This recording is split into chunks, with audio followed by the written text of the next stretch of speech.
Bem, boa noite, pessoal. Hoje nós falaremos sobre o Estatuto da Criança e do Adolescente, né? Uma norma protetiva da criança e do adolescente, que é de suma importância para os concursos públicos, sobretudo de carreiras policiais. Sempre são trazidas questões referentes à criança e ao adolescente. Esse estatuto, gente, também é bastante cobrado no âmbito das carreiras jurídicas, para quem presta concurso para analista, para técnico judiciário. Sempre o ECA é pedido e só muda a forma de abordagem. No caso de carreiras mais técnicas, mais de analista, se cobra mais a parte administrativa do ECA. No âmbito das carreiras policiais, se cobra mais a parte penal e processual penal do ECA. Mas sempre esse estatuto é cobrado, tá? Então, por essa razão, face à importância e ao tamanho, né, aos assuntos que contempla o Estatuto da Criança e do Adolescente, eu resolvi trazê-lo em apartado, num simulado em separado, ele sozinho, para que a gente possa contemplar alguns pontos que são mais comumente cobrados no âmbito de carreiras policiais. Tá? A gente não vai se ater muito a detalhes em relação ao ECA. A gente vai se ater aos pontos que são mais comumente cobrados para que vocês não saiam com dúvida em relação a esses pontos. Se vocês não saírem com dúvidas em relação a esses pontos, para mim, tá tranquilo. Ok? Inicialmente, eu gostaria de mostrar aqui para vocês, eu vou iniciar a apresentação, 3 princípios sobre os quais o ECA se assenta,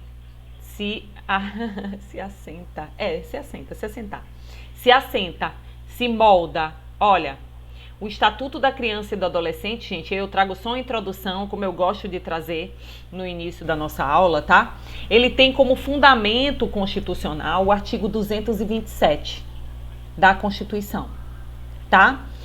Com perdão da redundância, que diz assim, ó: é dever da família, da sociedade e do Estado assegurar à criança, ao adolescente e ao jovem, lembrando que o jovem, ele dispõe do Estatuto, né, de proteção ao jovem, é um outro documento, é uma outra lei, com absoluta prioridade o direito à vida, à saúde, à alimentação, à educação, ao lazer, à profissionalização, à cultura, à dignidade, ao respeito, né? À liberdade, à convivência familiar e comunitária, além de colocá-los a salvo de toda forma de negligência, discriminação, exploração, violência, crueldade e opressão.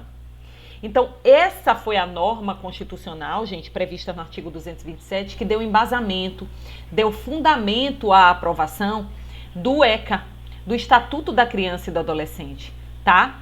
O ECA é uma lei, é um estatuto imenso, cujas partes estão aí explicitadas, né? Disposições preliminares, e eu falei para você que o ECA se divide numa parte administrativa e numa parte penal e processual penal. Então, quando o ECA fala sobre família natural, família substituta, guarda, tutela, adoção, autorização de viagem, né? Entidades de atendimento, direitos fundamentais, ele dispõe sobre a parte administrativa.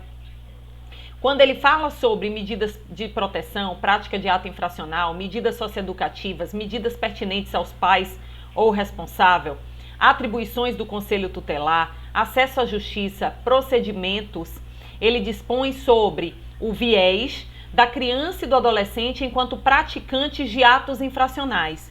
O que são atos infracionais? São todas aquelas condutas, gente, que, se cometidas por adultos, por pessoas capazes, equivaleriam a infrações penais, crimes ou contravenções, tá? Então, se uma criança ela pratica algo que seria tipificado como crime, por exemplo, no Código Penal ou numa lei extravagante, ela não pratica aquele crime, ela pratica um ato infracional relacionado àquela prática, àquela conduta, tá? E aí, a criança, ela vai estar sujeita à aplicação de algumas medidas de proteção, porque a ideia do estatuto é proteger aquela criança e não puni-la. Lembrando que o ECA, ele trata a criança e o adolescente como pessoas em desenvolvimento. Então, por essa razão, são pessoas que devem ser protegidas, né? Que sua tutela ela deve ser mais acentuada, principalmente diante de uma situação de violência, de negligência, ou numa situação em que aquela criança ou aquele adolescente estão caminhando para a atividade criminosa na fase adulta. Então, a essa criança serão aplicadas as medidas de proteção. E também o adolescente, quando ele pratica ato infracional, ele será responsabilizado nos termos do Estatuto da Criança e do Adolescente, podendo ser submetido à aplicação de medidas socioeducativas. Certo? Todo esse procedimento de aplicação de medidas de proteção ou medidas socioeducativas, a depender de o ato infracional ter sido cometido por criança ou por adolescente, respectivamente, está estabelecido no Estatuto da Criança e do Adolescente. Mas não para por aí. O ECA também dispõe dos crimes e das infrações administrativas, e aí, quando ele fala dos crimes, daqueles crimes cujos sujeitos passivos são a criança e o adolescente. Mas veja, nesse caso, quem pratica o crime, que em tese é um adulto, é uma pessoa capaz, ela vai ser responsabilizada, essa pessoa, esse adulto, nos moldes do Código de Processo Penal e nos moldes do Código Penal. Tá? A aplicação da pena, o procedimento a ser adotado, todos eles previstos no Código Penal e no CPP, no Código de Processo Penal. Tá, professora? E o que é criança e o que é adolescente para a lei? Criança, gente, é toda pessoa que tenha de 0 a 12 anos de idade incompletos. Então, se a criança ela tem 11 anos, 11 meses, 29 dias, até esse dia ela é criança. Essa pessoa é uma criança. No outro dia, quando ela fizer 12 anos, ela já se torna adolescente. Adolescente para o ECA é aquele que tem entre de 12 anos de idade completos até 18 anos de idade incompletos. Então, até 18 anos, 11 meses e 29 dias, né? Aquela pessoa é um adolescente. No outro dia, quando ela fizer 18 anos, ela já é maior, ela já atingiu a maioridade civil, ela já é capaz, inclusive podendo ser responsabilizada criminalmente nos moldes do Código Penal e do Código de Processo Penal. Ok? Então, vocês entenderam até aqui, gente? Pronto. E era isso que eu queria falar aqui, para a gente iniciar as nossas questões. Ó, quais são os princípios que orientam os direitos da criança e do adolescente? Existem 3 princípios, gente, que norteiam o ECA, o trato das questões atinentes à criança e ao adolescente. Que princípios são esses? O princípio da prioridade absoluta, o princípio do melhor interesse e o princípio da municipalização. Pelo princípio da prioridade absoluta, gente, cuja previsão está na própria Constituição Federal, no artigo 227 que a gente leu, e aqui no ECA, no artigo 4º e no artigo 100, esse princípio estabelece a primazia, a prioridade em favor da criança e do adolescente em todas as esferas de interesse. Sempre será dada prioridade absoluta em todos os âmbitos às crianças e aos adolescentes. Segundo princípio, o princípio do melhor interesse, que é um princípio que orienta tanto o legislador quanto o aplicador do direito e tem como objetivo determinar a primazia das necessidades da criança e do adolescente como critério de interpretação da lei para a solução de conflitos ou mesmo para a elaboração de futuras normas. Então, por exemplo, se uma criança ela está envolvida numa situação de divórcio dos pais, será levado em conta o seu melhor interesse na interpretação da lei pelo aplicador do direito, pelo juiz. Por exemplo, com quem aquela criança vai morar, o que vai ser melhor para ela, né? Emocionalmente falando, no âmbito da sua educação. Tudo vai ser avaliado de forma a atender a criança da melhor forma possível, da forma que atenda melhor ao seu interesse. E nós temos o princípio da municipalização, ó. O Estatuto da Criança e do Adolescente prevê em seu artigo 8º a municipalização do atendimento. Qual o objetivo desse princípio? Facilitar o atendimento dos programas assistenciais a crianças e adolescentes no município onde ela reside. Então, se a criança tem necessidade de algum atendimento especial por meio dos CREAS, do CRAS, enfim, ela deve ter acesso no âmbito do próprio município onde ela reside, para que ela não fique, onde ela resida, para que ela não fique ali naquele trâmite em estrada, né, se cansando, para que possa ter acesso àquele atendimento, àquela assistência, tá? Essas são questões, gente, que a gente precisa entender. Porque tudo mais que a gente for pensar a respeito do ECA tem por base esses princípios, tem por base os pontos que eu coloquei aqui para vocês agora. E agora sim, a gente vai começar a falar de fato sobre as questões que eu trouxe no simulado de vocês. Vamos lá. Primeira questão. Segundo a Lei 8.069 de 90, o ECA, em relação à adoção, analisar os itens abaixo. Primeiro, gente, se vocês observaram, eu trouxe no simulado a parte administrativa, as 10 primeiras questões. E as 10 últimas questões eu trouxe a parte penal e processual penal, tá? Primeiro ponto que você precisa saber em relação à adoção. A adoção, gente, é medida excepcional. Em regra, tenta-se manter a criança ou adolescente em sua casa, no seio da sua família. Apenas se não for absolutamente possível é que se submete a criança a um processo de adoção. E aí o juiz tenta mantê-lo na família extensa, né? Se o pai e a mãe não quiserem, mantê-lo na família com a avó, com o avô, com o tio, com a tia, enfim. O Poder Judiciário tenta de todas as formas, e o Ministério Público, que também é responsável por essa tutela, manter a criança no seio da sua família, tá? Aí a questão diz: serão cadastrados para a adoção recém-nascidos e crianças acolhidas não procuradas por suas famílias no prazo de 30 dias, contado a partir do dia do acolhimento. Gente, essa está correta. Aquele recém-nascido que foi colocado para adoção por sua mãe, por seu pai no momento do nascimento, aquela mulher que foi encaminhada para a Justiça da Infância e Juventude, entregou seu recém-nascido, não tem ninguém da família extensa que possa ficar com aquele recém-nascido, ele será cadastrado para adoção. Mas não apenas ele, também as crianças que sejam acolhidas, de alguma forma tenham sido encontradas e não procuradas por suas famílias no prazo de 30 dias, contado a partir do acolhimento. Essa previsão está no artigo 19A, parágrafo 10º do ECA. Tá?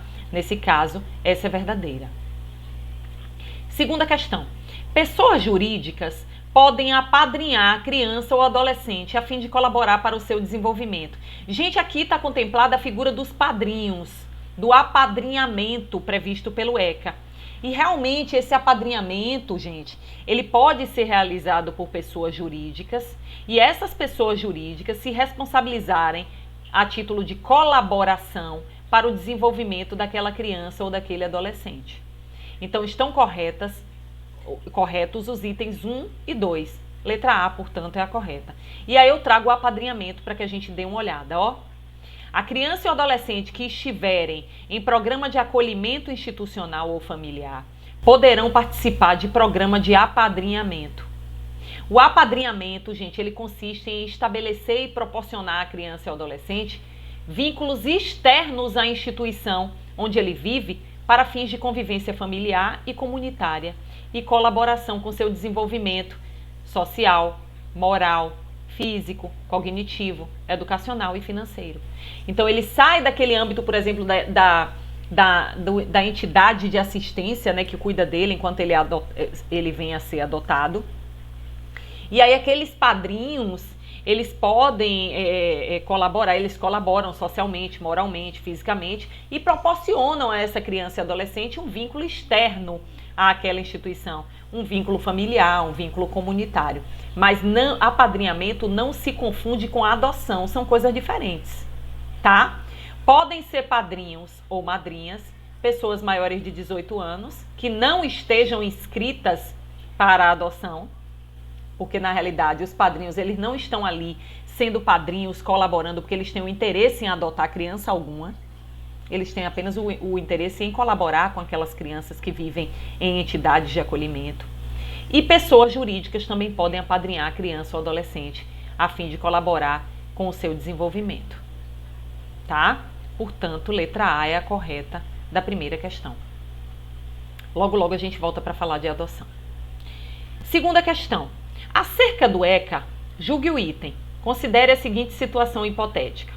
Pablo e Pilar, um casal espanhol residente em Barcelona, na Espanha, veio ao Brasil com a intenção de adotar uma criança, obedecendo a todas as regras legais. Durante o período necessário a consumar-se a adoção, eles passaram a conviver com a criança Frederica e tiveram a certeza de que ela era a criança desejada. Nessa situação, a medida jurídica legalmente adequada para regularizar a posse de fato de Frederica por Pablo e Pilar será o deferimento da guarda, a qual poderá ser concedida liminar ou incidentalmente. Pessoal, no processo da adoção normal aqui dentro do nosso país, há a etapa da guarda no âmbito da adoção. Porém, se quem quer adotar a criança é um casal que venha do país estrangeiro, se isso refletir uma adoção internacional, não há que se falar em guarda. Não há deferimento de guarda em adoção internacional. Cadê?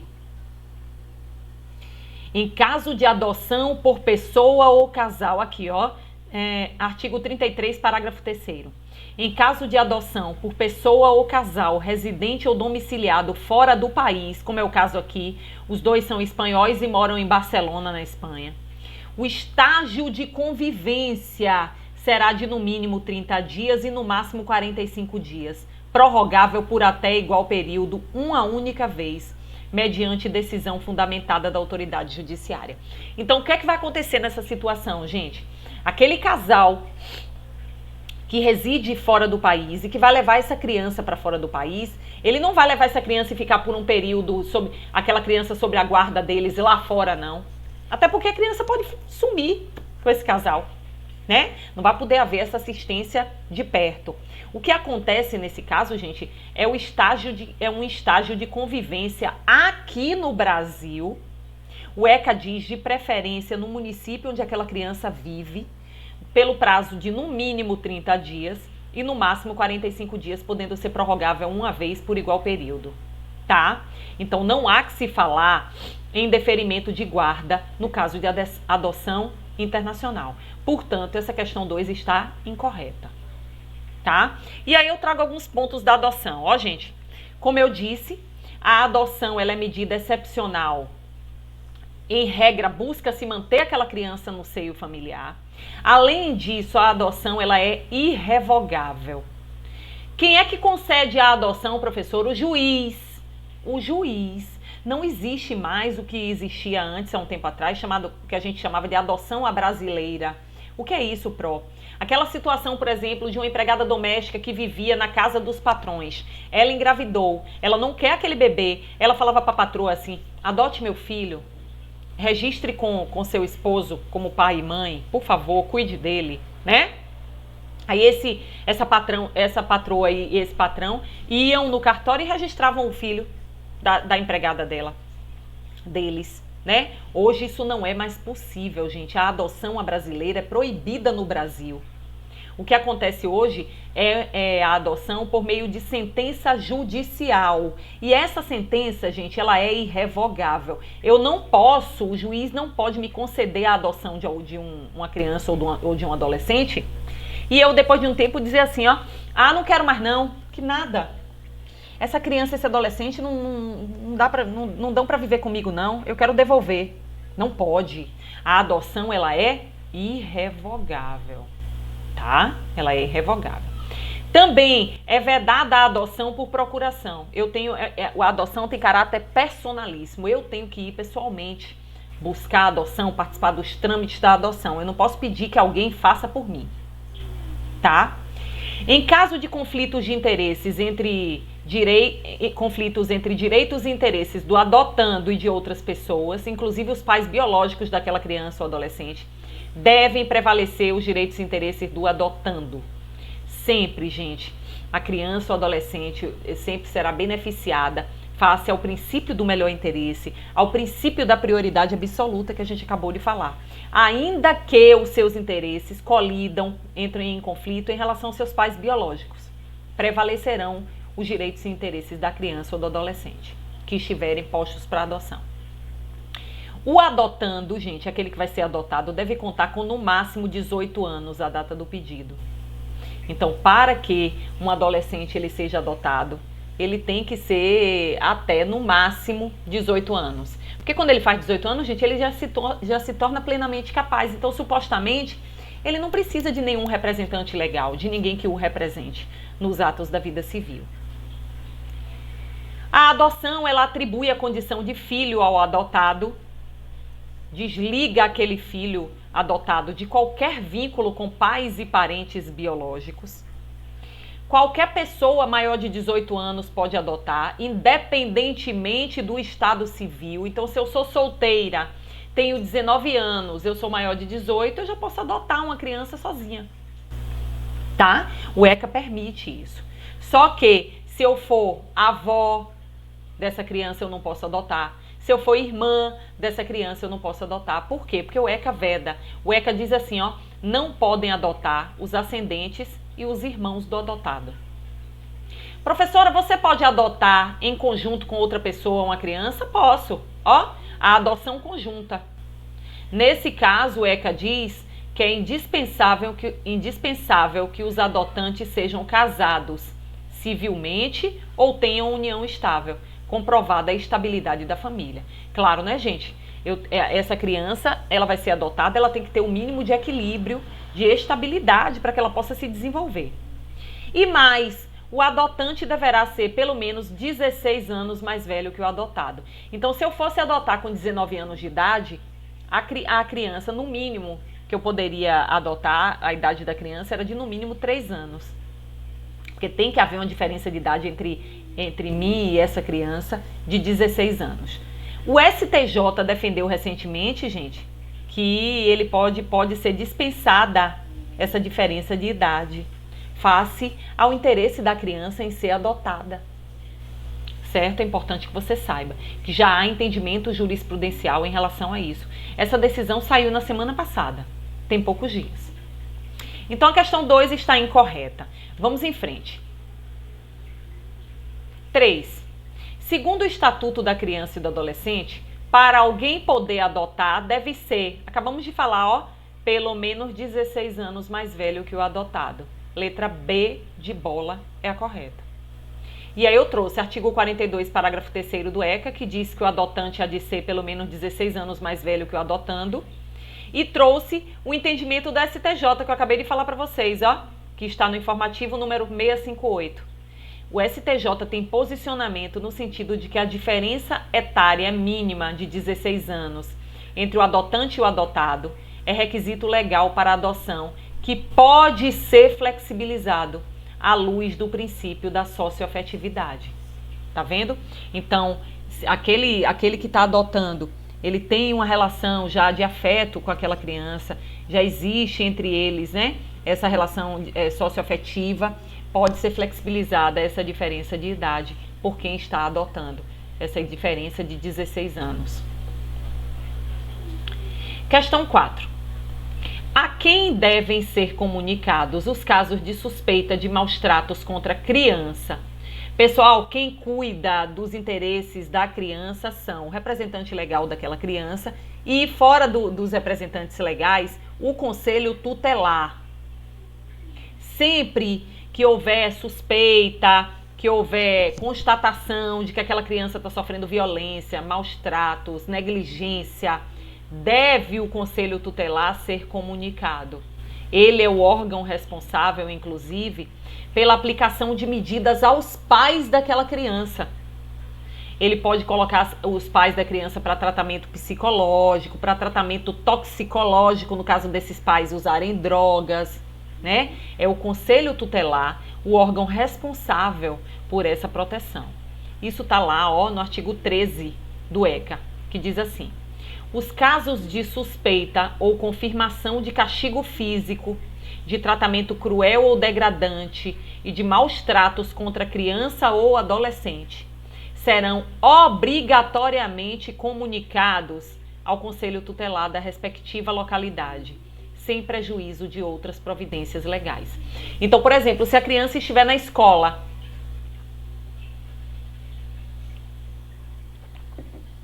e a professora perceber que aquela criança tem marcas, como se ela estivesse sendo maltratada, como se ela estivesse sendo ferida em casa, né? Para fins de castigo ou sendo vítima de um tratamento cruel, é obrigação da escola comunicar ao conselho tutelar para a tomada de providências, tá?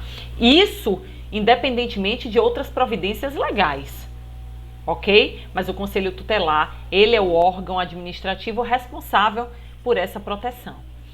Aí eu trago um pouquinho do conselho tutelar, ó. O conselho tutelar é um órgão permanente e autônomo, é um órgão não jurisdicional, então ele não pratica atos jurisdicionais. E ele é encarregado pela sociedade de zelar pelo cumprimento dos direitos da criança e do adolescente. Quantos conselhos tutelares existem?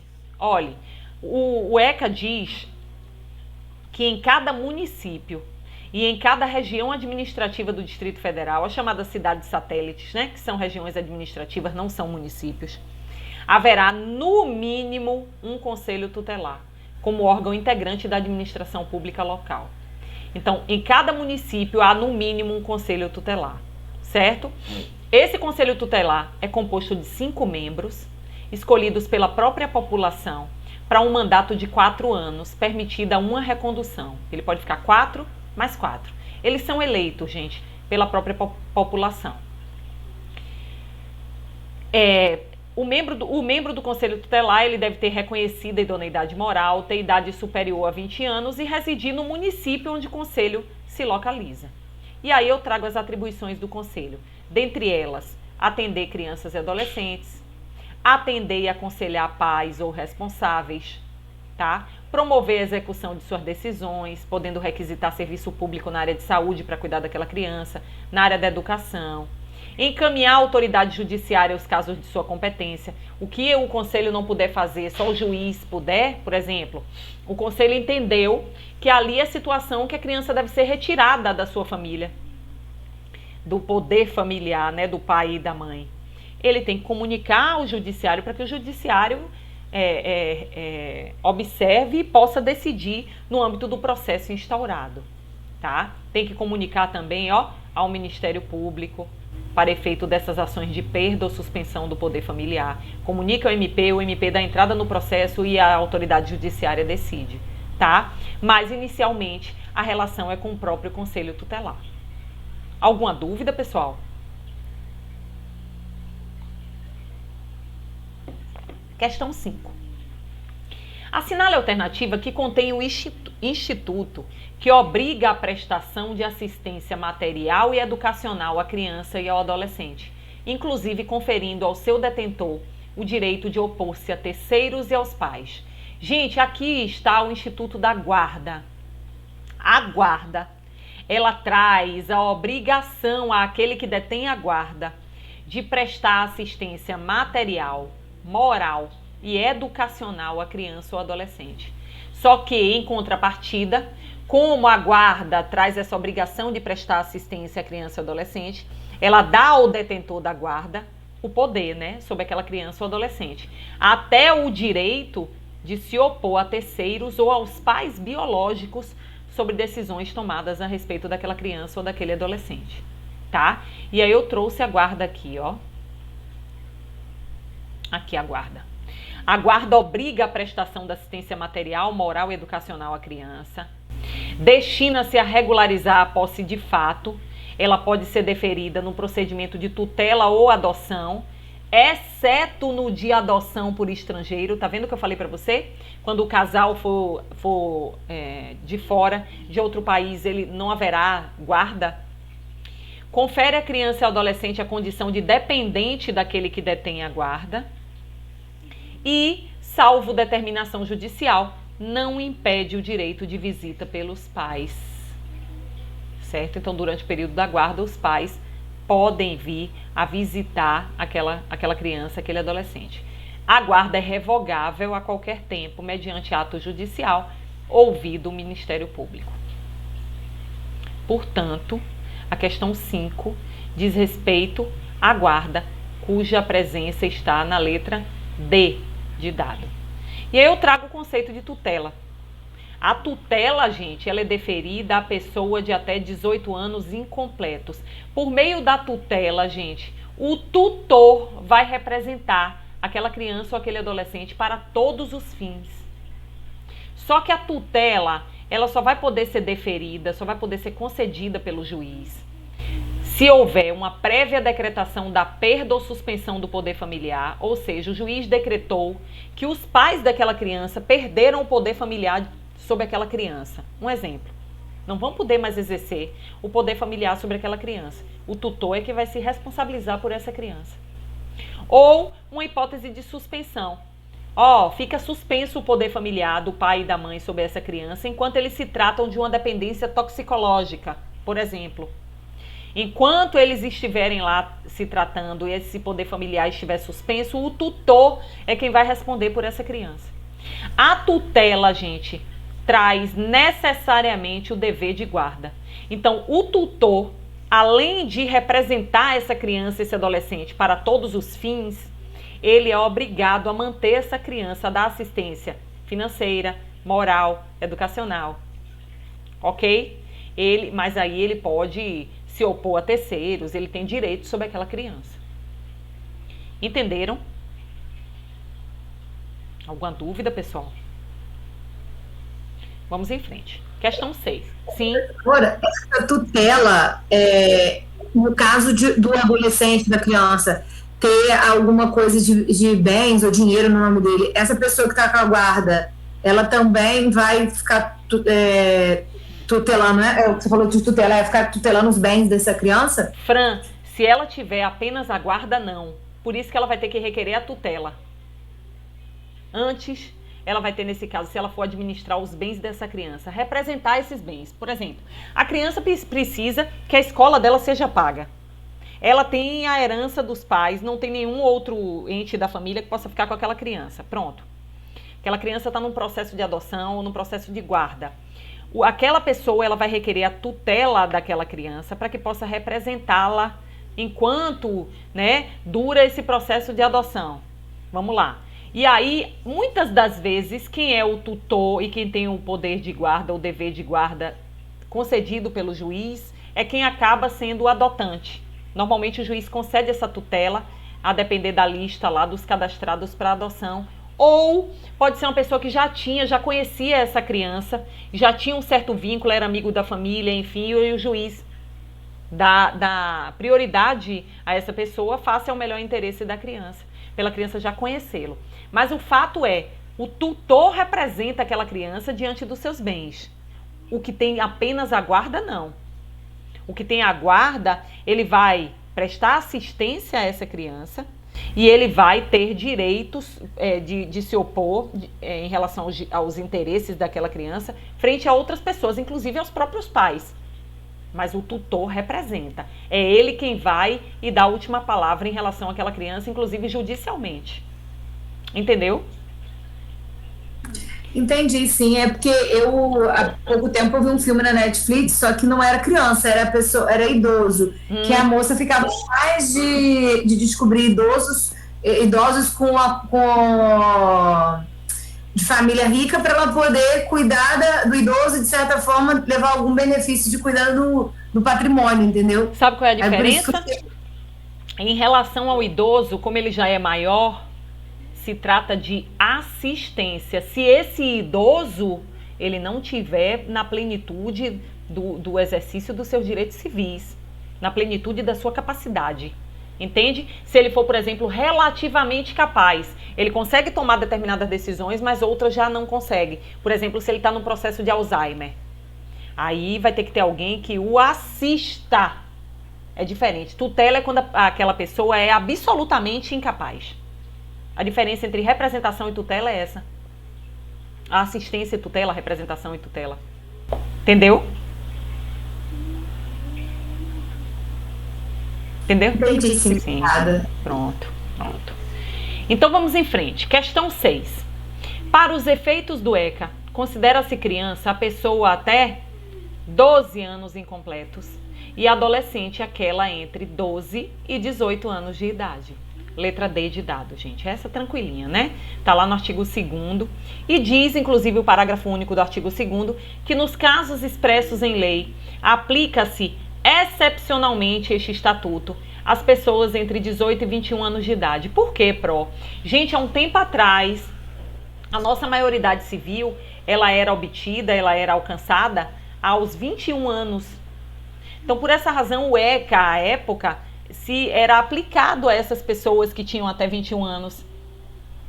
Depois, com a mudança, com a alteração do nosso Código Civil e a fixação da maioridade civil em 18 anos, naturalmente ficaram algumas regras que podem ser aplicadas excepcionalmente a essas pessoas de até 21 anos. Por exemplo, aquele indivíduo que sofreu internação, ele vai poder, e aí a lei dispõe, né, a gente vai ver, ele vai poder ficar internado, permanecer internado em estabelecimento educacional a título de medida socioeducativa pelo prazo máximo de 3 anos. Mas se ele fizer 21 anos internado, ele tem que ser liberado. Então, até 21 anos pode ser aplicada a internação nesse caso, porque houve expressamente previsão em lei. Certo? Então, existem essas hipóteses excepcionais em que o ECA se aplica àquela pessoa entre 18 e 21 anos de idade. Em relação à internação, é um dos exemplos. Ok? Questão 7ª. De acordo com o ECA, dispõe sobre o Estatuto da Criança... de acordo com a Lei 8.069 de 90, que dispõe sobre o Estatuto da Criança e do Adolescente e da outras providências. Artigo 10. Os hospitais e demais estabelecimentos de atenção à saúde de gestantes, públicos e particulares, são obrigados a... Aqui é importante a gente lembrar, pessoal, que no âmbito da parte administrativa do ECA, existe uma proteção muito grande à gestante, aquela pessoa que gera a criança. Ou seja, o ECA, ele tenta trazer a proteção à criança desde o ventre da mãe. Quando ele traz previsão de proteção a essa gestante, previsão de um atendimento pré-natal satisfatório, de que essa gestante ela vai ser acompanhada, inclusive depois do parto, no período da amamentação, ela vai ser orientada, ela vai ter acesso a todo o pré-natal no âmbito do SUS, ela vai ter o direito de escolher o hospital em que ela vai ter o bebê 3 meses antes do parto. Enfim, o ECA traz todo esse entorno protetivo à gestante e àquela que acabou de ter o bebê. Por que isso? Como se indiretamente ele já estivesse tutelando, protegendo aquele que está por nascer, certo? E aí, em consequência disso, o ECA fala que os hospitais e demais estabelecimentos de atenção à saúde de gestantes públicos e particulares são obrigados a algumas condutas, tá? E é sobre isso que a gente vai falar agora, ó. Primeiro, proceder a exames visando ao diagnóstico e terapêutica de anormalidades no metabolismo do recém-nascido, bem como prestar orientação aos pais, ó. Exatamente, gente. O hospital, ele é obrigado, e aí tanto no âmbito do SUS quanto no âmbito particular, a proceder aos exames visando ao diagnóstico e terapêutica de anormalidades no metabolismo do recém-nascido. As ultrassons, né, gente, que averiguam se aquela criança tem alguma síndrome, se tem algum problema congênito para que possa ser tratado, enfim. E também os hospitais são obrigados a prestar orientação aos pais. Isso está previsto no artigo 10, inciso 3 do ECA. Tá? 2. Os estabelecimentos de atendimento à saúde, inclusive as unidades neonatais de terapia intensiva e de cuidados intermediários, deverão proporcionar condições para a permanência em tempo integral de um dos pais ou responsável, no caso de internação de criança ou adolescente. Essa está incorreta, gente. Olha o que diz aqui, o artigo 12, ó. Os estabelecimentos de atendimento à saúde, inclusive as unidades neonatais de terapia intensiva e de cuidados intermediários, deverão proporcionar condições para permanência em tempo integral de um dos pais ou responsável, no caso de internação de criança ou adolescente. Por que está incorreta? Deixa eu ver aqui, viu, gente?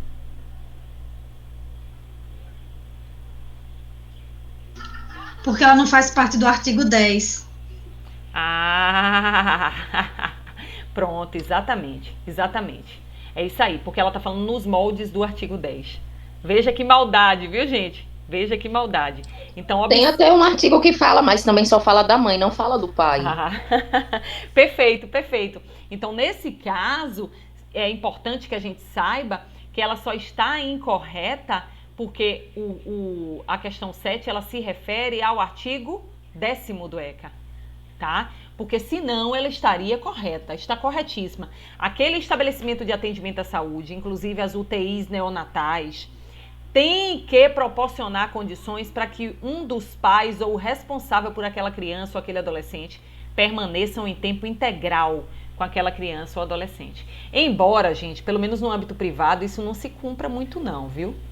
Na época que eu tive o meu filho caçula, ele ficou na UTI neonatal e não podia ficar permanência em tempo integral na UTI neonatal com a criança, não. Não podia, tá? Embora o ECA traga essa previsão. No terceiro, no item 3, os casos de suspeita ou confirmação de castigo físico, tratamento cruel ou degradante e de maus tratos contra criança ou adolescente serão obrigatoriamente comunicados ao Conselho Tutelar da respectiva localidade, sem prejuízo de outras providências legais. Embora esteja certa, está errada, porque a questão 7 fala sobre o artigo 10, tá? Está corretíssima de acordo com o artigo 13 do ECA, que fala justamente que esses casos de suspeita ou confirmação de castigo físico, tratamento cruel ou degradante devem ser obrigatoriamente comunicados ao Conselho Tutelar da localidade. Então, apenas a 1 está correta, letra A. 8ª questão. É dever da família, da comunidade, da sociedade em geral e do poder público assegurar com absoluta prioridade a efetivação dos direitos referentes à vida, à saúde, à alimentação, à educação, ao esporte, ao lazer, à profissionalização, à cultura, à dignidade, ao respeito, à liberdade e à convivência familiar e comunitária. Sobre a garantia de prioridade, de acordo com o ECA e suas alterações posteriores, analise as opções a seguir e identifique com verdadeiras e F as falsas. Ele quer saber, gente, em relação à garantia de prioridade às crianças e adolescentes nos moldes do ECA. E aí, a gente já tem a tradução, a materialização do cumprimento do princípio da prioridade absoluta em todos os âmbitos. E aí vamos analisar quais são as verdadeiras. Primeiro, primazia de receber proteção e socorro em quaisquer circunstâncias. Ó, artigo 4º, parágrafo único, a linha A do ECA. A garantia de prioridade compreende a primazia de receber proteção e socorro em quaisquer circunstâncias. Então, por exemplo, se uma mãe chega com uma criança que precisa de socorro naquela circunstância, por exemplo, no hospital, imediatamente, gente, o ECA diz que aquela criança será atendida e ela pode ter até uma entrada por uma via independente em relação aos demais, para que ela tenha prontamente o socorro do qual ela necessite. Então, sim, há essa primazia, essa prioridade no recebimento de proteção e socorro em quaisquer circunstâncias. Segundo, precedência de atendimento nos serviços públicos ou de relevância pública. Sem dúvida, gente. Sempre haverá uma prioridade no atendimento em relação a crianças e adolescentes. Ó, artigo 4º, parágrafo único, a linha B. A garantia de prioridade compreende precedência de atendimento nos serviços públicos ou de relevância pública. A terceira, o irmão maior de 18 anos, independente de estado civil, tem prioridade na adoção do irmão menor. Eu acabei de falar que não é possível, né? A adoção, não podem adotar os ascendentes e os irmãos do adotando. Então, ele não pode adotar e ele não tem prioridade. Essa tá falsa. Destinação privilegiada de recursos públicos nas áreas relacionadas com proteção à infância e à juventude. Perfeita, gente, ó. A garantia de prioridade compreende destinação privilegiada de recursos públicos nas áreas relacionadas com proteção à infância e à juventude. O Estado, ele deve prover essa destinação, esses recursos públicos, no intuito de proteção, de políticas que concedam, que tragam, que favoreçam a proteção à infância e à juventude. Portanto, letra C, verdadeiro, verdadeiro, falso, verdadeiro. Nona questão. De acordo com o ECA e alterações posteriores, a criança e o adolescente têm o direito de ser educados e cuidados sem o uso de castigo físico ou de tratamento cruel ou degradante.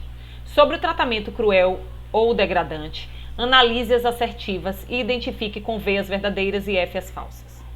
Primeiro, esse tratamento cruel ou degradante envolve condutas que humilhe ou ameace gravemente ou ridicularize a criança ou adolescente. Nesse caso aqui, gente, é tratamento degradante, que traz uma humilhação, que traz uma ameaça grave ou ridiculariza, causa um constrangimento muito grande na criança. É tratamento degradante ou cruel, nos moldes do artigo 18A, parágrafo único. Ó, tratamento cruel ou degradante, conduta ou forma cruel de tratamento em relação à criança ou adolescente que humilhe, ameace gravemente ou ridicularize. Segundo, consiste em qualquer ação de natureza disciplinar ou punitiva aplicada com o uso da força física sobre a criança ou adolescente que resulte em sofrimento físico. Gente, o artigo 18A, parágrafo único, conceitua o castigo físico. Então, de tratamento cruel ou degradante não se trata de fato de castigo físico, ó, que é a ação de natureza disciplinar ou punitiva aplicada com o uso da força física sobre a criança ou adolescente que resulte em sofrimento físico ou lesão. Então não se trata não traz o conceito de tratamento cruel ou degradante, não. Traz o conceito de castigo físico. Então essa tá falsa. O terceiro, é responsabilidade privativa do Estado velar pela dignidade da criança e do adolescente, pondo-as a salvo de qualquer tratamento desumano, violento, aterrorizante, vexatório ou constrangedor. Você acha que essa responsabilidade é privativa do Estado, gente? Olha o que diz o artigo 18, ó. É dever de todos velar pela dignidade da criança e do adolescente, pondo-os a salvo de qualquer tratamento desumano, violento, aterrorizante, vexatório ou constrangedor. Não é dever apenas do Estado, muito menos um dever privativo, né, único do Estado. Então, verdadeiro, falso, falso, letra A. Alguma dúvida?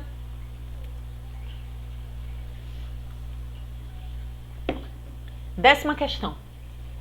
Conforme o que dispõe a Lei 8.069 de 90, assinale a alternativa que contempla a constituição do Conselho Tutelar.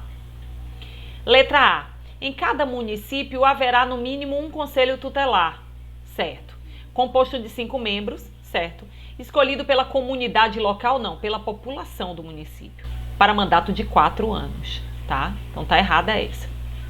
Em cada município, em cada região administrativa do DF, haverá no mínimo um conselho tutelar, certo? Como órgão integrante da administração pública local, certo? Composto de 3 membros, não, 5 membros, escolhidos pela população, certo? Para mandato de 4 anos. Permitida uma recondução. C. Em cada município, em cada região administrativa do DF, haverá no mínimo um conselho tutelar, certo? Como órgão integrante da administração pública local, certo? Composto de 5 membros, ok. Escolhidos pela população local, ok. Para um mandato de 4 anos, permitida uma recondução mediante novo processo de escolha, gente. O ECA não dispõe desse novo processo de escolha, ok? Letra D. Em cada município haverá no mínimo um conselho tutelar composto de 5 membros, ok. Eleitos pelos cidadãos locais, não, pela população, para mandato de 4 anos. Permitida uma, não é reeleição, é recondução. E letra E. Em cada município e em cada região administrativa do Distrito Federal, haverá no mínimo um conselho tutelar como órgão integrante da administração pública local, composto de 5 membros, escolhidos pela população local para mandato de 4 anos, permitida a recondução por novos processos de escolha. Exatamente o que diz aqui, ó, o artigo 132 do ECA. Ok? Portanto, a correta é a letra E. Pois bem, agora a gente vai começar a falar, gente, sobre o aspecto penal e processual penal do Estatuto da Criança e do Adolescente. tá? E aí é importante que a gente tenha em mente nesse momento, que eu dividi, no final é que eu coloco os crimes contra a criança e adolescente. Nesse momento a gente vai falar da criança e adolescente como pessoas em desenvolvimento que cometam atos infracionais, que são condutas correlacionadas a infrações penais ou contravenções penais. Então vamos lá. Lembrando que a criança que comete ato infracional, a elas são submetidas, elas podem ser submetidas às medidas de proteção. Professora, quem é que pode aplicar essas medidas de proteção? O próprio conselho tutelar, algumas delas, e outras o juiz, sob o requerimento do Ministério Público ou sobre o próprio requerimento do conselho tutelar pela via do Ministério Público, tá? A questão 11, ela se refere, gente, justamente a essas medidas aplicadas. Olha o que ela diz. Não constitui um dos regimes de execução de programas de proteção socioeducativos a cargo das entidades de atendimento a crianças e adolescentes. Aqui no caso ela quer saber quais programas de proteção socioeducativos podem ser proporcionados pelas entidades de atendimento a crianças e adolescentes. E essa previsão está no artigo 90 do ECA, que diz assim, ó: as entidades de atendimento são responsáveis pela manutenção das próprias unidades, assim como pelo planejamento e execução de programas de proteção e socioeducativos destinados a crianças e adolescentes em regime de 1. Orientação e apoio sociofamiliar, que é o que está previsto na letra D. 2. Apoio socioeducativo em meio aberto. 3. Colocação familiar, que é o que está previsto na alternativa A. 4. Acolhimento institucional, que está previsto na alternativa B. 5. Prestação de serviços à comunidade. 6. Liberdade assistida. 7. Semiliberdade, que está na alternativa C. E 8. Internação. Essas entidades de atendimento, gente, são responsáveis pelo planejamento e pela execução de programas, sejam de proteção, quando se referir aí a crianças, seja programas socioeducativos, quando se tratar de aplicação de medidas socioeducativas a adolescentes, tá? E aí a questão quer saber qual desses regimes aqui não constitui regime de execução no âmbito dessas entidades de atendimento. A letra A fala colocação familiar, existe. Letra B, acolhimento institucional também. Letra C, semiliberdade, ok. Orientação e apoio sociofamiliar também. O que não há no âmbito das entidades de atendimento, de acordo com o ECA, é orientação religiosa. Letra E, portanto, é incorreta. Questão 12. Pronto. Em relação ao ato infracional, tem-se que... Letra A. A criança e o adolescente que cometerem atos infracionais serão submetidos a medidas específicas de proteção. Eu disse a você que em relação à criança, se ela cometer ato infracional, ela será submetida a medidas específicas de proteção. Essa criança será acolhida, protegida. Essas medidas podem ser aplicadas pelo conselho tutelar ou, a depender de algumas medidas, por exemplo, colocação em família substituta, né? Quem avalia e quem decide é o juiz, é a autoridade judiciária.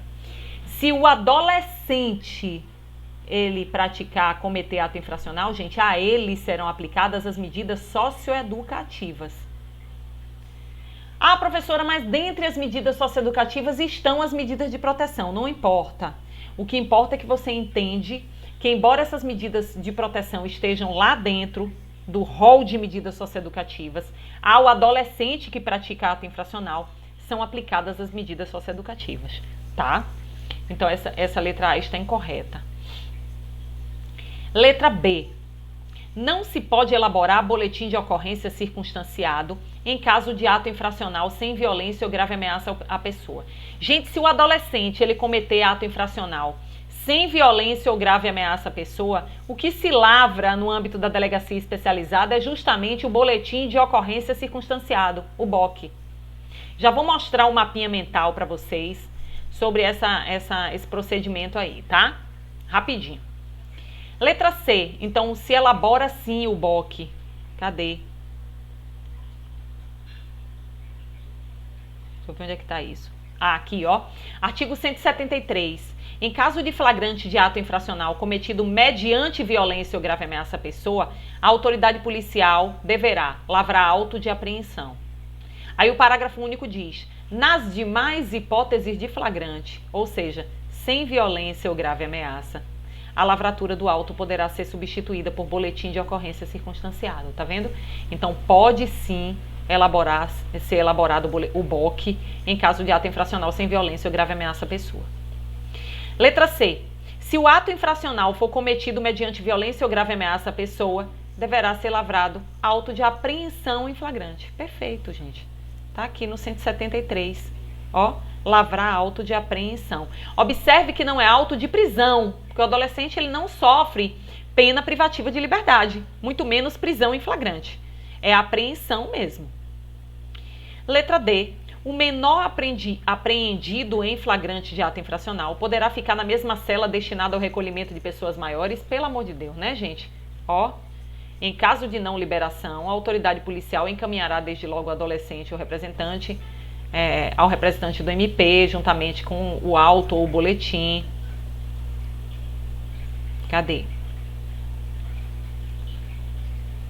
A falta de repartição policial especializada, o adolescente aguardará a apresentação em dependência separada da destinada aos maiores, não podendo em qualquer hipótese exceder o prazo referido no parágrafo anterior. Então não há que se falar, gente, em colocação desse adolescente, desse menor, junto com outras pessoas maiores. E aí eu quero sair daqui porque eu vou pegar um mapinha mental para a gente analisar o procedimento relacionado às condutas, ao cometimento de atos infracionais por crianças e adolescentes, por adolescentes, né, que são submetidas a todo esse procedimento para aplicação de medidas socioeducativas. Deixa eu abrir aqui para vocês que vai ser interessante.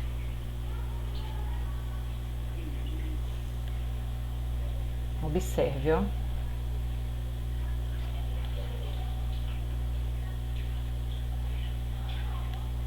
Passar aqui logo pro mapinha, viu, gente? Fica lá perto do final. Olha lá, ó. O adolescente, ele foi pego em flagrante pela prática de ato infracional. Observe que ele será considerado, o ato infracional, ele será considerado cometido pelo adolescente se aquela pessoa tiver de 12 a 18 anos incompletos na data do fato. Você vai levar sempre em consideração a idade que ele tinha na data do fato. Por quê, Pro? Porque pode acontecer de ele ter cometido ato infracional quando ele tinha 17 anos e 11 meses e até o final desse processo aqui, que gera em regra, que corre em regra pelo prazo de 45 dias improrrogáveis, ele já tenha feito 18 anos.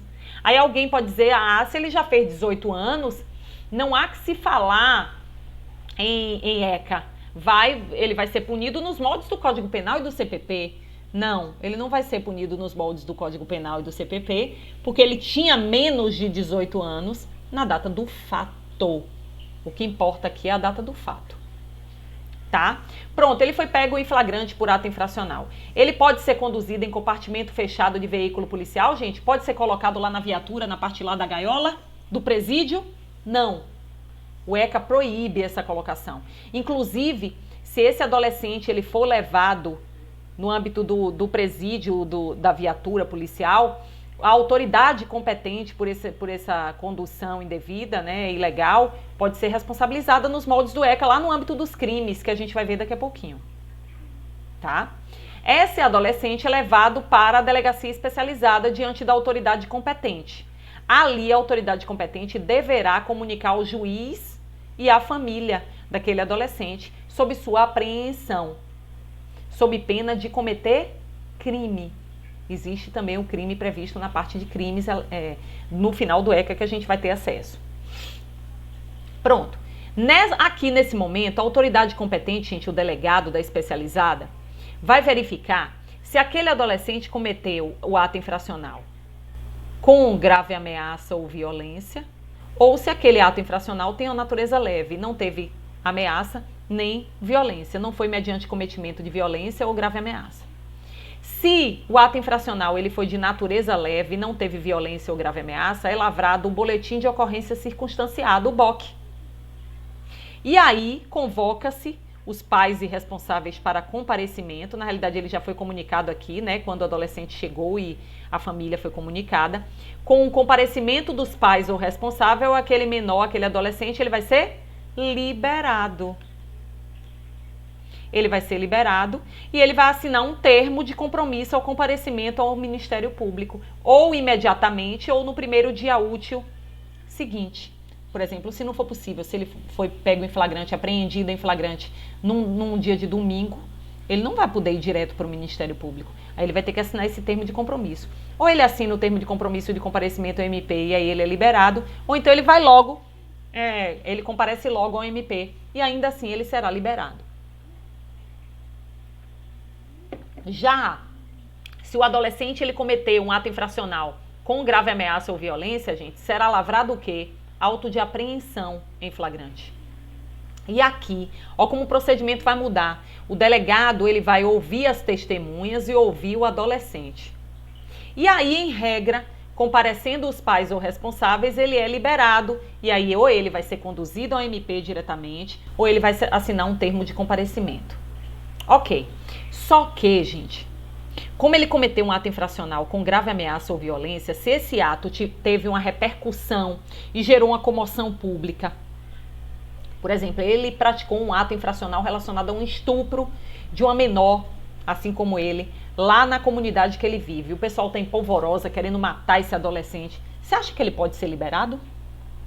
Não pode. Então, no caso de risco à segurança dele, à integridade física dele, no caso de ato de comoção,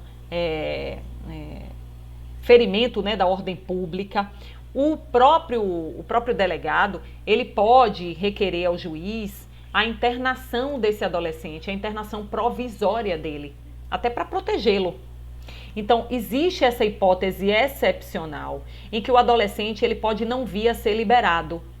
Ele vai ficar internado provisoriamente pelo prazo máximo de 45 dias. O prazo máximo da internação provisória, gente, é de 45 dias. E aí ele vai ser encaminhado ao Ministério Público.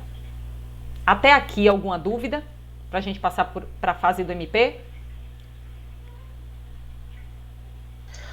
Professora, esse BOC é a mesma coisa que TCO, outra nomenclatura, ou não tem nada a ver com TCO? Aqui são nomenclaturas próprias do Estatuto, minha florzinha. É como se fosse um documento, é um documento similar que narra o fato, mas relacionado ao adolescente que praticou o ato infracional de natureza leve. Boletim de ocorrência circunstanciado. É só uma troca de nomenclaturas porque há uma troca de procedimentos. Entendeu? Ah, tá bom. Obrigada. Entendi. Pois bem, estamos no Ministério Público nas três situações, ó. Ato infracional natureza leve, BOC, liberou, disse que ia comparecer ao MP. Ato infracional, violência ou grave ameaça, auto de apreensão, liberou, ele vai comparecer ao MP. Se não liberou, internou provisoriamente, ele vai ter que comparecer ao MP. E aí a gente vai partir aqui, ó, do MP. Quando esse adolescente, acompanhado dos pais, das testemunhas, né? Quem quer que seja lá no Ministério Público, haverá uma oitiva informal desse adolescente, dos pais e testemunhas. O promotor, ele vai ouvir essas pessoas informalmente, normalmente, gente, no âmbito do próprio gabinete do promotor. Ali, o Ministério Público tem 3 caminhos a seguir. Ele pode escolher por 3 caminhos. Primeiro, ele pode promover o arquivamento dos autos, envia ao juiz o pedido do arquivamento. Esse juiz, ele vai homologar o arquivamento e aí arquiva tudo, se entendeu, né, que não há indícios de autoria, nem prova da materialidade. Nesse caso, o indício de autoria, gente, deve ser uma prova de autoria, deve ser contundente, não é tão leve, tão aberto, né, quanto lá no âmbito do Código de Processo Penal, tá? E aí, o juiz, concordando, ele homologa o arquivamento e, fim. Se o juiz não concordar, ele envia para o Procurador-Geral de Justiça e aí segue os moldes do artigo 28 do CPP. Segundo caminho que o Ministério Público pode tomar, ele pode decidir conceder remissão a esse adolescente. Remissão é uma espécie de perdão. E aí o processo será excluído. Envia para avaliação do juiz e o processo será excluído mediante remissão concedida pelo Ministério Público. Observe que aqui não houve ainda ajuizamento de ação penal. Tá? Então, não há que se falar em suspensão do processo ou extinção do processo. Se trata de exclusão mesmo. Quando o Ministério Público concede a remissão, se trata de exclusão do processo. Isso cai em prova. Mas o Ministério Público pode entender que houve sim indício de autoria, prova da materialidade, e aí ele vai representar esse adolescente para aplicação de medidas socioeducativas e envia para o juiz, como se ele denunciasse. Mas aqui a peça é representação. Entenderam até aqui? Alguma dúvida? Pronto. O juiz agora. O juiz, e a gente está no juiz aqui, ó. Porque aqui a gente já homologou o arquivamento ou não, né? E aqui já foi excluído o processo. A gente está no juiz aqui, quando foi representado aquele adolescente. O juiz vai marcar uma audiência de instrução e julgamento, vai citar o adolescente e os pais para comparecimento. Se no dia da audiência o adolescente não comparecer, o processo vai ser suspenso para que ele seja novamente citado, né? Para que ele possa vir a comparecer. Se o adolescente comparecer, haverá no dia da audiência de instrução as oitivas, e o juiz, ele vai se encontrar diante de duas possibilidades, aqui depois das oitivas. Ele pode aplicar a remissão, não foi aplicada pelo MP, ó, mas ele pode vir a aplicar. Se ele aplicar a remissão, gente, que é uma espécie de perdão, haverá suspensão ou extinção do processo, porque aqui já há processo. Por que suspensão, Pro? Porque ele pode colocar assim, ó, adolescente, eu concedo a você a remissão desde que você cumpra determinadas condições por um período. Aí o processo vai ficar suspenso até que ele cumpra. Ou ele pode não impor nenhuma condição. Aí o processo vai ser extinto. Mas se o juiz não entender pela aplicação da remissão, gente, ele vai entender pela aplicação de medidas socioeducativas. E aí ele vai marcar uma nova audiência, audiência de continuação. E aí o adolescente vai ter que se defender em 3 dias. Depois, no ato da audiência, haverá a exposição de razões finais orais, são chamadas alegações finais, né? 20 minutos mais 10 para cada parte. E aí o juiz profere a sentença, acolhendo ou não as medidas representadas pelo Ministério Público aqui, no iniciozinho. O prazo, gente, máximo para a conclusão disso tudo é de 45 dias, improrrogável, de acordo com o ECA. Entenderam? Alguma dúvida? Pois bem, vamos voltar agora para a nossa questão. Nós já respondemos, deixa eu ver onde é que eu tô. Peraí, gente, que eu vou voltar pro OBS aqui, senão ele não volta para gravação.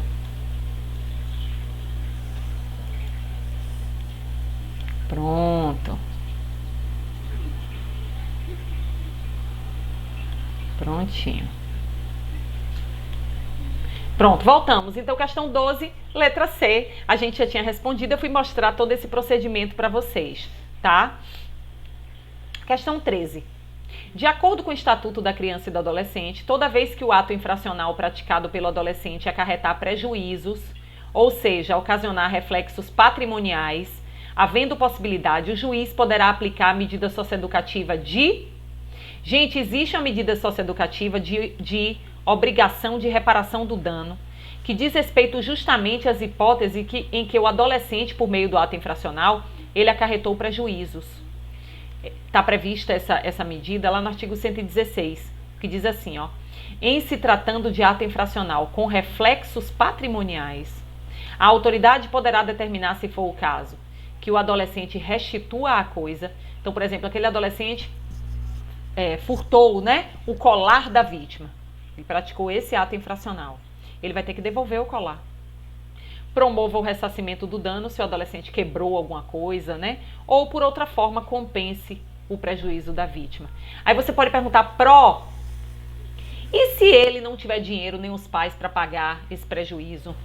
Aí o ECA diz que, havendo impossibilidade, né, de reparação do dano, o juiz pode fixar uma outra medida socioeducativa em substituição.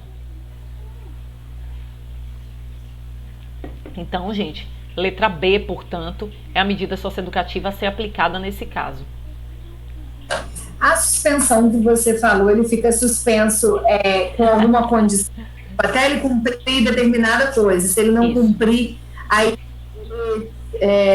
muda o tipo de procedimento? É assim, Fran, se ele não cumprir, volta tudo para o juiz aplicar a medida socioeducativa. Entendeu? Por exemplo, vou dar um exemplo. Eu posso aplicar a remissão a você desde que você comprove para mim, durante o período de 1 mês, que você teve presença total na escola. Comparecimento, frequência total à escola. Ele vai comprovando, né? Ou durante tantos meses. Aí ele vai comprovando a frequência, comprovando. Acabou aquele período que o juiz determinou como condição, pronto, acabou, o processo é extinto. Se o adolescente não cumprir, os pais, né, enfim, não cumprirem, o que é que acontece? Volta o trâmite, o juiz vai caminhar pela via da aplicação da medida socioeducativa adequada. Tá? Pois bem, questão 14. Segundo o ECA, em seu artigo 124, são direitos do adolescente privado de liberdade, entre outros, o de... Gente, o adolescente que está privado de liberdade, ele tem direito de se comunicar com o seu advogado, ele tem direito de ver a família, ele tem o direito de ser informado sobre sua situação processual, sobre sua prisão, sobre as etapas do seu procedimento. Ele tem o direito, enfim, ele tem vários direitos, inclusive de ser ouvido, de falar, de pedir audiência com as autoridades. Tudo isso ele tem direito, nos moldes do artigo 124 do ECA, tá? Vamos analisar aqui um por um. Letra A. Receber visitas ao menos mensalmente. Pelo amor de Deus, né, gente? Receber visitas ao menos semanalmente. O adolescente tem direito de visita semanalmente, semanal. Letra B. Ser informado de sua situação processual. Até aqui tá certo. Quando solicitado por advogado com data pré-agendada, não, gente. São direitos do adolescente privado de liberdade, o direito de ser informado de sua situação processual, sempre que solicitada por ele. Ou por advogado, por quem for. Não precisa que o advogado vá lá solicitar a situação processual daquele adolescente. Tá? Letra C. Ter acesso aos meios de comunicação social. Sim, são direitos do adolescente privado de liberdade ter acesso aos meios de comunicação social, nos moldes do 124, inciso 13. Essa é a correta. Letra D. Entrevistar-se por meio do seu advogado com um representante do MP. Eu disse a você que ele tem o direito de se entrevistar pessoalmente com quem quer que seja. Ele pode até pedir audiência com autoridades específicas. Falei isso, né? Olha o que diz. São direitos do adolescente privado de liberdade, entre outros, é um rol exemplificativo. Os seguintes: entrevistar-se pessoalmente com o representante do MP. Ele pode requerer essa entrevista, essa audiência com o representante do MP, com o juiz, com as autoridades. Tá? Não precisa que seja por meio do seu advogado. Até porque, gente, o Ministério Público ele é responsável pela tutela, pela proteção do menor, né? Alguma dúvida, pessoal? Esses meios de comunicação social, seria um momento específico ali para ele ligar para um parente ou ele teria acesso à internet, alguma coisa assim? Não, né? Internet. Veja, ele fica internado, a medida socioeducativa de internação, diz o ECA, é de internação em estabelecimento educacional. Então, para fins, por exemplo, de educação, de acesso a material via internet, né? E aí livros virtuais, né? Que hoje em dia existem, sim, de forma controlada, de forma fiscalizada, porque ele vai ter acesso por meio daquele estabelecimento educacional. Mas sim, internet. 15ª questão. De acordo com o ECA, o prazo máximo e improrrogável para a conclusão do procedimento de apuração de ato infracional, estando o adolescente internado provisoriamente, será de 45 dias. Falei para você que ele pode ser internado provisoriamente e esse prazo máximo é de 45 dias, que coincide com o prazo máximo e improrrogável de conclusão do procedimento da apuração toda que a gente viu.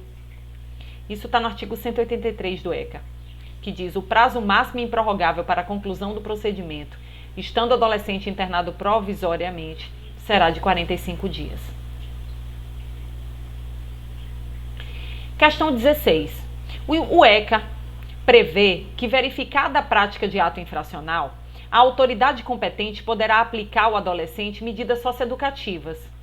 Por obrigação de reparar o dano, compreende-se. A gente acabou de falar, né, gente? Mas vamos analisar, ó. Consistirá em admoestação verbal, que será reduzida a termo e assinada. Gente, aqui, nesse caso da admoestação verbal, a questão 16 está fazendo alusão à advertência que o adolescente ele pode sofrer a título de medida socioeducativa pelo juiz. O juiz pode aplicar-lhe uma advertência. Essa advertência consistirá em uma admoestação verbal. O juiz vai conversar com ele, né, aconselhá-lo, adverti-lo sobre as possíveis consequências se ele permanecer ali cometendo aquelas práticas, aquelas condutas infracionais. E essa advertência vai ser reduzida a termo e assinada. Então aqui não se refere à obrigação de reparar o dano, se refere à medida de advertência. Letra B. Consiste na realização de tarefas gratuitas de interesse geral, por período não excedente a 6 meses, junto a entidades assistenciais, hospitais, escolas e outros estabelecimentos congêneres, bem como em programas comunitários ou governamentais. Nesse caso, gente, prestação de serviços comunitários. O adolescente ele pode sofrer, a título de medida socioeducativa, o dever de prestar serviços comunitários.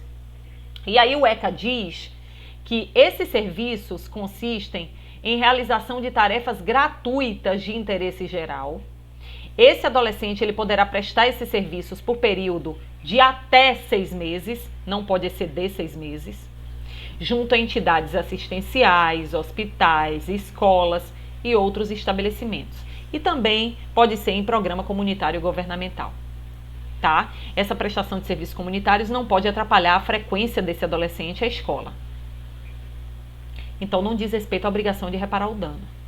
Letra C. A autoridade poderá determinar, se for o caso, que o adolescente restitua a coisa, promova o ressarcimento do dano ou, por qualquer outra forma, compense o prejuízo da vítima. Perfeito. Obrigação de reparar o dano, artigo 116 do ECA. Letra D. Constitui medida privativa de liberdade, sujeita aos princípios de brevidade, excepcionalidade e respeito à condição peculiar de pessoa em desenvolvimento. Aqui, gente, a letra D está se referindo à internação. Ó, a internação em estabelecimento educacional é a hipótese excepcional de privação da liberdade do adolescente. Veja, não é pena. Não se aplica pena privativa de liberdade adolescente, se aplica medida. Nesse caso específico, constitui uma medida privativa de liberdade. Só que essa medida privativa de liberdade de internação, gente, ela é sujeita a 3 princípios. Primeiro princípio, o princípio da brevidade. Tem que ser pelo mínimo tempo possível. O prazo máximo da internação é de 3 anos. Máximo. Só que se o indivíduo fizer 21 anos no decorrer da internação, ele deve ser obrigatoriamente solto. A internação ela pode ser provisória, a gente já viu, e aí o prazo da internação provisória é improrrogável, 45 dias. Segundo princípio, princípio da excepcionalidade. Só vai ser aplicada a internação, gente, diante de determinadas situações. Por exemplo, só pode ser aplicada a internação se o ato infracional foi cometido mediante violência ou grave ameaça. Não pode ser em outra situação, tá? No caso de descumprimento de medidas socioeducativas, também pode vir a ser aplicada. Só que nesse caso, excepcionalmente, a internação será pelo prazo máximo de 3 meses, diz o ECA. E também deve respeitar, gente, o princípio do respeito à condição peculiar de pessoa em desenvolvimento. Esse adolescente, ele tem que ser resguardado, respeitado, né? Na sua integridade física, psicológica, tendo em vista que ele é uma pessoa que está ainda se desenvolvendo, em vias de desenvolvimento. Portanto, a correta é a letra C, da questão 16. Questão 17. Conforme a Lei 8.069, que dispõe sobre o ECA, assinale a alternativa correta a respeito da adoção. Letra A. O adotante há de ser pelo menos 16 anos mais velho que o adotando, a gente já viu que é verdade. Letra B. A adoção pode ser feita por procuração? Nunca. A adoção é ato personalíssimo. C. Podem adotar os maiores de 21 anos, a depender do estado civil? Não, gente. Podem adotar os maiores de 18 anos, independentemente do estado civil. D. Podem adotar os ascendentes e os irmãos do adotando? Não, gente. Não podem adotar os ascendentes e os irmãos do adotando. Letra E. A adoção independe do consentimento dos pais ou do representante legal do adotando. Você acha? A adoção é excepcional, gente. Como é que ela não vai depender do consentimento dos pais? Se os pais disserem, não quero que meu filho seja colocado para adoção, não. Você acha que vai acontecer a adoção? Pelo amor de Deus, né? A adoção depende, sim, do consentimento dos pais ou daquele que represente legalmente aquele adotando. Portanto, questão 17, a correta é a letra A. Alguma dúvida, pessoal? O irmão maior que quiser ficar, não é adoção, mas ele também não vai poder ficar, como que seria chamado? Fran, é assim. Já... Normalmente, eu disse a você, a Justiça da Infância e Juventude vai tentar manter aquele menor no âmbito da família extensa. E aí, se tiver um irmão maior, uma tia, um tio, a avó, o avô, ele vai continuar sendo irmão, mas um irmão que será o tutor daquele menor. Vai ter a guarda daquele menor, até que aquele menor se torne maior e esteja na plenitude da sua capacidade. Entendeu? Entendi, é só uma questão mesmo de nomenclatura, né? Ele vai ficar falando, mas não vai ter o nome de adoção. Isso. Ele vai continuar sendo irmão, mas aí ele vai ter que ter a tutoria daquele menor, porque ele vai representá-lo. Ele vai ter a tutela e a guarda do menor. E vai continuar sendo irmão. É o irmão pai, né? Mas não muda, ele faz parte da família. A família extensa ficou com aquele menor.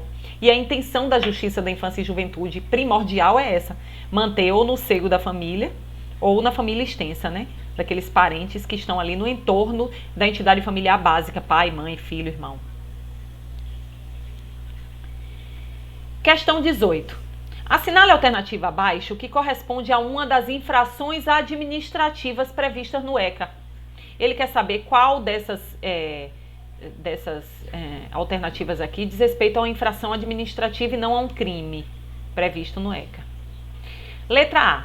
Subtrair criança ou adolescente ao poder de quem o tem sob sua guarda, em virtude de lei ou ordem judicial, com o fim de colocação em lá substituto. Gente, aqui é crime clássico contra criança e adolescente. Já estamos na parte em que a criança e o adolescente são vítimas. Veja, nessa situação aí prevista no artigo 237 do ECA, cuja pena é reclusão de 2 a 6 anos e multa, até um dos pais pode praticar esse crime. Veja, vamos supor que os pais se separaram e o juiz, em virtude de ordem judicial, aquela criança está sob o poder, sob a guarda da mãe. O pai, com a intenção de colocar em lá substituto, subtrai aquela criança sem autorização de quem tem a mesma sob a guarda, em virtude de ordem judicial. Ele comete esse crime aí. Tem que ter o elemento subjetivo do tipo, dolo específico, a intenção de colocação em lá substituto, tá? Professora, se não tiver a intenção de colocação em lá substituto, aí é o crime previsto lá no Código Penal, subtração de incapaz. O que diferencia a subtração de incapaz desse crime previsto no ECA aí, os crimes do ECA não têm nome, tá? O ECA não teve cuidado de nominá-los. O que diferencia um do outro é essa intenção, esse dolo específico aqui, tá? Mas é conduta criminosa sim, não é infração administrativa não. Letra B. Prometer ou efetivar a entrega de filho ou pupilo a terceiro mediante paga ou recompensa. Aqui, gente, é quem promete entregar o filho a alguém por um pagamento. Ou efetiva a entrega por meio do pagamento. E engraçado não é engraçado. Aquele que paga pelo recebimento desse filho também responde pelo crime na figura equiparada, cuja previsão está no parágrafo único do 238. Então, é crime cuja pena de reclusão de 1 a 4 anos e multa. Letra C. Deixar a autoridade competente sem justa causa de ordenar a imediata liberação de criança ou adolescente, tão logo tenha conhecimento da ilegalidade da apreensão. Vamos lá. Aquela criança ou aquele adolescente foram apreendidos. A autoridade competente ela tomou ciência da ilegalidade dessa apreensão. Se ela não liberar imediatamente essa criança ou adolescente sem que haja uma justa causa, ela comete o crime previsto no 234 do ECA, cuja pena é detenção de 6 meses a 2 anos. Infração de menor potencial ofensivo, a ser julgado no âmbito dos juizados especiais criminais. Então é crime, não é infração administrativa. Letra D. Privar a criança ou adolescente de sua liberdade, procedendo à sua apreensão sem estar em flagrante de ato infracional ou inexistindo ordem escrita da autoridade judiciária competente. Crime também, gente. Aqui, nos moldes do artigo 230. Se aquela criança ou aquele adolescente forem privados de sua liberdade sem estar em flagrante de ato infracional ou sem haver um mandado judicial, uma ordem, é crime cuja pena é de detenção de 6 meses a 2 anos. Tá? Também infração de menor potencial ofensivo, processado e julgado no âmbito dos juizados. Letra E. Hospedar criança ou adolescente desacompanhado dos pais ou responsável ou sem autorização escrita desses ou da autoridade judiciária em hotel, pensão, motel ou congênere. Gente, nesse caso específico, se trata de infração administrativa, cuja pena é multa. Não se pode hospedar criança ou adolescente desacompanhado dos pais ou responsáveis sem uma autorização escrita desses pais ou do juiz, seja em hotel, em pensão, em motel ou congênere. Isso é infração administrativa, o estabelecimento ele vai incorrer numa pena de multa. Ok? Portanto, ele queria qual dessas condutas representa infração administrativa. Justamente essa prevista na letra E. Questão 19. E foi bom essa 18 porque a gente viu vários tipos penais. Questão 19. Das medidas socioeducativas previstas no ECA, assinale a alternativa correta. Ó, como obrigação de reparar o dano sempre está na frente, né, gente? Letra A. Ele quer saber quais são as medidas socioeducativas previstas no ECA. Obrigação de reparar o dano é advertência também. Prestação de serviço à comunidade, ok. Semi-liberdade, liberdade assistida, internação em estabelecimento educacional. Gente, a obrigação de reparar o dano a gente já falou, advertência também, prestação de serviço à comunidade também. O processo de liberdade assistida, gente, é o processo através do qual o juiz determina que aquele adolescente permaneça pelo período mínimo de 6 meses, acompanhado de como é que ele chama, meu Deus? Não é assistente, não. Poxa, eu esqueci o termo. Mas é como se fosse um assistente, um colaborador.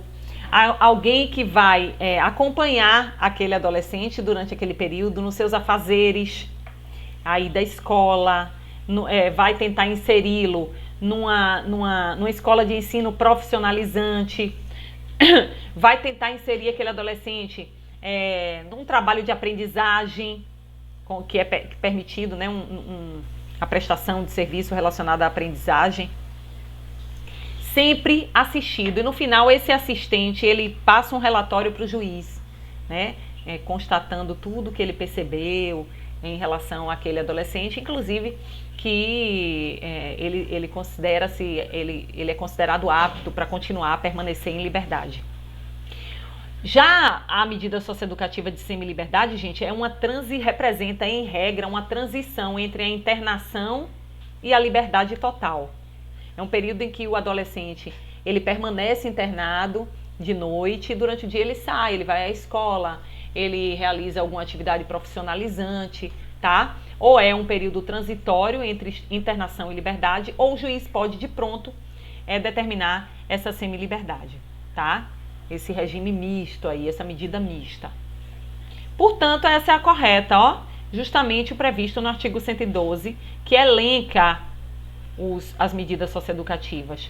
Além dessas que a gente falou, a gente tem qualquer uma das medidas previstas no artigo 101, 1 a 6. O que é isso, Pro? As medidas de proteção. Então, além das medidas socioeducativas em si, o juiz pode aplicar também as medidas de proteção, que aqui são chamadas de medidas socioeducativas. São generalizadas. Letra B, obrigação de reparar o dano, sim. Semi-liberdade, sim. Liberdade assistida, ok. Internação em estabelecimento socioassistencial, não, gente. Educacional. Advertência, sim. Prestação de serviço à comunidade, sim. Que está errada é a internação. Letra C, advertência, sim. Prestação de serviço à comunidade, sim. Liberdade assistida, também. Internação, também. O que está errado na C? Me mostra aí, gente. A C tá correta também, gente? Não tá com todas, né? A que tá mais completa é a letra A. Ô, Juliana. Essa tá certa, gente. Mas a A tá mais completa. Eu acho que isso, tipo, a mais correta, completa, né? Tem dessas, né? Algumas bancas têm dessas. Então, nunca pare de ler. Por isso que eu leio as erradas. Mesmo quando eu dou a resposta para vocês, ela tá no topo. Nunca pare de ler as demais alternativas quando você encontra a verdadeira. Ah, professora, mas eu me embanando, eu já vi a verdadeira, eu vou ler as outras, eu vou ficar na dúvida. Não, porque pode acontecer de a outra estar mais completa. E ser essa a que a banca quer.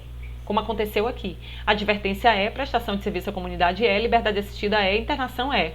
Só que a letra A está mais completa, trouxe todas, exceto as medidas de proteção.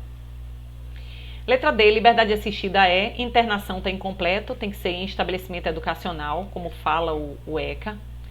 Prestação de serviço à comunidade, sim, tá? Portanto, 19, a correta é a letra A.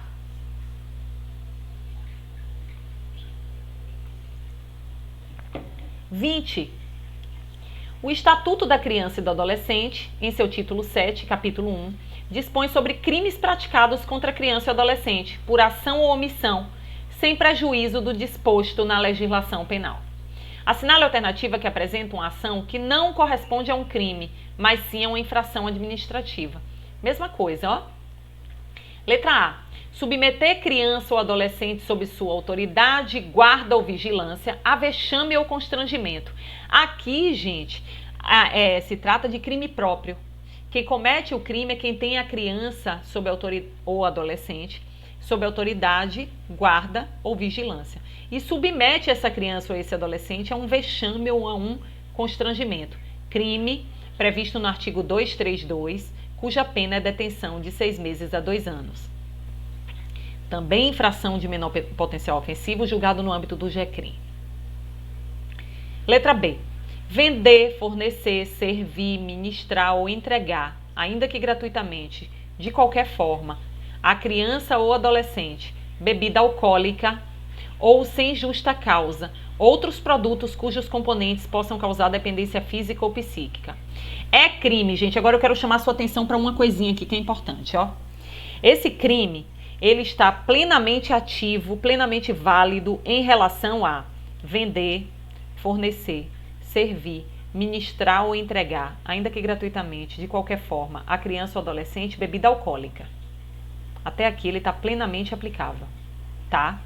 Mas quando ele fala ou sem justa causa, outros produtos cujos componentes possam causar dependência física ou psíquica, se esses produtos eles estiverem presentes na lista, lá na portaria da Anvisa, que diz respeito a substâncias entorpecentes, de fato, o sujeito ativo da prática criminosa, ele vai responder lá nos moldes da lei de drogas, que é lei especial, tá? Então, só será aplicável aqui, no caso, quando se referir a bebida alcoólica ou a outros produtos cujos componentes possam causar dependência física ou psíquica e que não estejam presentes na lista que rotula as substâncias entorpecentes, tá? A previsão desse crime está no 243. A pena é detenção de 2 a 4 anos e multa, se o fato não constitui crime mais grave. Letra C. Oferecer, trocar, disponibilizar, transmitir, distribuir, publicar ou divulgar por qualquer meio, inclusive por meio de sistema de informática ou telemático, fotografia, vídeo ou outro registro que contenha cena de sexo explícito ou pornográfica, envolvendo criança ou adolescente. Gente, de acordo com o ECA, cena de sexo explícito ou pornográfica é qualquer situação que simule ou traga, né, sexo explícito ou demonstração das partes íntimas da criança ou adolescente com fins sensuais. Ele mesmo fala lá no 242E o significado desse termo, tá? Se o indivíduo ele oferece, troca, transmite, distribui, inclusive por meio da internet ou um sistema telemático, uma foto, um vídeo ou um registro que contém essa cena de sexo explícito ou pornográfico envolvendo criança ou adolescente, ele comete o crime previsto no 241A, cuja pena é de reclusão de 3 a 6 anos e multa. Tá? Esse é um crime, é um dos crimes trazidos no ECA relacionado à pedofilia. Pedofilia, normalmente a gente fala assim, aquele cara ali, ele cometeu pedofilia, como se o crime fosse pedofilia. Pedofilia, gente, é um distúrbio psicológico que faz com que o indivíduo haja nesse sentido, relacionado a sexo, a pornografia de criança e de adolescente. Então o ECA, ele traz uma lista de crimes relacionados à conduta dos pedófilos, certo? E pune de forma veemente. Inclusive, de acordo com a alteração agora em 2017 ao próprio ECA, a lei passou a prever a possibilidade de infiltração de agentes policiais na internet, nos sites em que se realiza esse tipo de conduta, né? De estímulo à criança ou adolescente de mostrar seu corpo, de simulação de situações sensuais para levar a criança ou adolescente a ter conjunção carnal, algum ato libidinoso com aquele criminoso. Tudo isso voltado à investigação dessas situações, dessas questões criminosas. Ok? Letra D. Deixar o médico, professor ou responsável por estabelecimento de atenção à saúde e de ensino fundamental, pré-escola ou creche, de comunicar à autoridade competente, tirei aqui sem querer, autoridade competente, os casos de que tenha conhecimento envolvendo suspeita ou confirmação de maus tratos contra criança ou adolescente. Gente, nesse caso aí se trata de infração administrativa prevista no ECA, lá no artigo 245, cuja pena é de multa de 3 a 20 salários mínimos de referência, aplicando-se o dobro em caso de reincidência. Lembre, qualquer estabelecimento que tenha conhecimento de caso que envolva suspeita ou confirmação de maus tratos contra criança ou adolescente, castigo, enfim, deve necessariamente, esses estabelecimentos, essas pessoas são obrigadas, por meio do estabelecimento, a informar a autoridade competente esses casos, essa situação, essa possibilidade, ainda que seja suspeita. Se não o fizer, responde por infração administrativa e não conduta, que não traz aí essa conduta a título de crime no âmbito do ECA. Ok? Portanto, a questão 20, a correta, está na letra D de dado. Alguma dúvida, pessoal? Oi, professora, na letra B você falou que ou sem justa causa outros produtos, então se tiver na lista da Anvisa, aí sim é crime. É isso? Não. É assim, Érica, se aquele produto que, por exemplo, venderam à criança cocaína. Cocaína está lá na portaria 344 da Anvisa, designada como droga, como substância entorpecente, apta àquela conduta a ser punida nos moldes da lei de drogas. Então, se o indivíduo vender cocaína a uma criança, ele vai responder pelo crime previsto lá na lei de drogas, de venda à criança daquela substância entorpecente.